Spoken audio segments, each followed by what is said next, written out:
Viral patwal kawal mobil pembawa sepeda, polisi beri penjelasan. Sebuah rekaman dari kamera dashcam yang menunjukkan mobil patwal Satlantas Polres Purwakarta mengawal mobil bak terbuka yang membawa sepeda dengan menyalakan strobo viral di media sosial.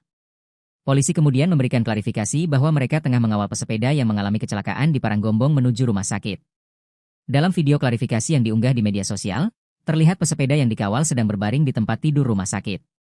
Pria itu juga memperlihatkan kondisinya pasca kecelakaan, di mana kakinya dalam keadaan digips. Dalam video yang sama, seorang pria yang mengunggah rekaman dashcam tersebut meminta maaf atas informasi keliru yang ia sampaikan sebelumnya.